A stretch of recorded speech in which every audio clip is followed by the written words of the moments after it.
What's going on, everybody? Welcome back to Yugi Dudes. I'm Dante. And I'm Chris, and I'd like to start off by apologizing if my voice sounds kind of weird. I've been kind of battling like sniffles, cold symptoms all day. So He's not the only one. Yeah. It's bad. Yeah, no, it's been going around here. It's September now, And you'll notice the video quality on his is not as grainy. Got another new webcam so that his is a little better. Plus, we switched spots. So now when I look to my right, I'm actually looking at him, and you think I'm looking at him too. and I'm looking at that ugly ass head of yours. Yeah, screw you. Number one, baby. Even though They they lost lost. today. They lost 16-8. Oh my god. We were at B-Dubs watching it, and they got slaughtered.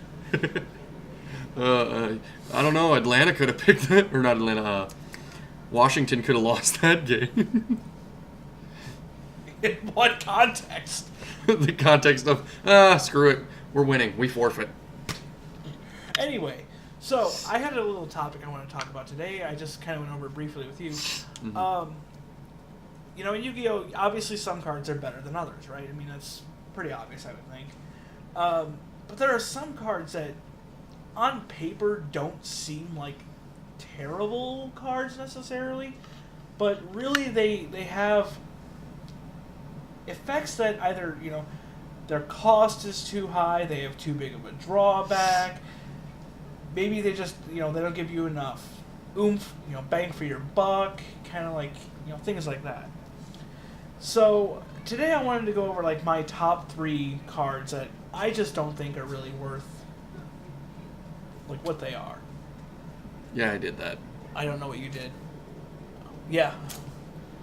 Whatever. I do 3 like this. He's a bit on the strange side. Anyway, so whether it just be due to, you know, like I said, the high cost and just not being very, you know, bangy, I guess. The first card I want to talk about is one that's actually on the limited list of all things. Wall of Revealing Light. What? Will you stop? Oh, I only did this, but I spelt it out. Whatever. And I added your name.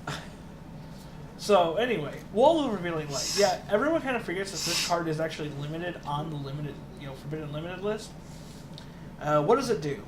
Well, it's an old card. It's been out for like a million years, it seems like. And when you activate it, you pay life points in multiples of 1,000. And monsters under the threshold that you pay, say it's like 3,000, they can't attack. Now this seems like it might actually be a good effect, and to an extent it is, but you gotta look at the way it's not really practical. One, I mean, yeah, while it allows you to pay up to nearly all of your life points, it's really just kind of a sitting target when you think about it. It's, if somebody's playing MST or Twin Twisters and you invested 4,000 or 5,000 life points into it, it's getting blown up, and you'll just have wasted those life points for no reason. I mean, it does have some practical applications. It used to be used in conjunction with Self-Destruct Button, which is actually why Self-Destruct Button got banned, because you could pay 7,000 life points, instant condition meant for Self-Destruct Button. You know, maybe you could use it for Life Equalizer. Other than that, it really wasn't that good of a card. Again, when you're sitting with just a very niche use, kind of lowers like the potency of your card, especially when it doesn't do anything but stop attacks, and it even stops. I mean, it stops, you know, all attacks under that threshold. But it's, do you really need a card like that? And personally, just in my own opinion, I think it's actually going to come off the ban list. Wait till they see what you think's gonna go on the ban list. Fuck you, Trickstars. No, that's not going to happen yet. Probably isn't. All right. Firewall goes to 0. Yeah. Where's that ban list, Konami? Yeah. We need it. No doubt. I need to know how to build my decks. Yeah. The second card I wanted to talk about is a pretty controversial choice, because even though I'm a huge Burn player, the second card I want to talk about is Dice Jar. Dice Jar is kind of in the same boat, potentially, as Wall of Revealing Light. Not so much in the paying the life points, but potentially risking the entire game on a game of chance. You know, say you roll, you know, a 3 and your opponent rolls a 4. Well, now you just took 2,000 damage. But say you roll or say they roll a 6, you take 6,000 damage. The only way you're stopping this is if you do the 6 instead. I mean, while it does have, again, its practical applications, maybe you're lucky with dex rolls. Maybe, you're playing something that allows you to re-roll. Maybe you have a weighted die. A weighted die, yeah. Yeah, that wouldn't be entirely unheard of. Maybe you're playing the card that 6 in conjunction with it, which that 6, if you roll, I think it's a 1, 3, or 5, you get to treat the result as a 6. If you roll a 2, 4, or 6, you get to treat the result as a 1. So you can kind of like cheese it out that way, make it more of a coin flip effect. But ultimately, if you're just playing it by its standalone self, it's really not worth it. The third card I wanted to talk about was one that I really had high hopes for based on its anime effect. Unfortunately, those don't really carry over too well when it comes to real cards. And it came near the end of Yu-Gi vs. Darts. Relay Soul. What does Relay Soul do? Relay Soul says, while this card is active, you take no damage. Special summon one monster from your hand. As long as that monster remains face up on the field, you take no damage, of course. But if that monster is removed from the field, I think I don't have the card in front of me, so I can't exactly. Give me a second, I can pull it up. But What's the card called? Relay Soul. But it basically, if it gets removed from the field, for any reason, I think it is,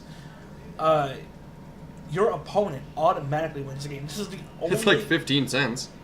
Well, that's because it's a Yeah, terrible it says, card. special summon one monster from your hand. While it's face up on your side of the field, you take no damage. When it leaves the field, your opponent wins the duel. Yeah. So it's the only... It's an instant win that can fuck you hard. It's an instant win for your opponent. It's the only card with a lose condition.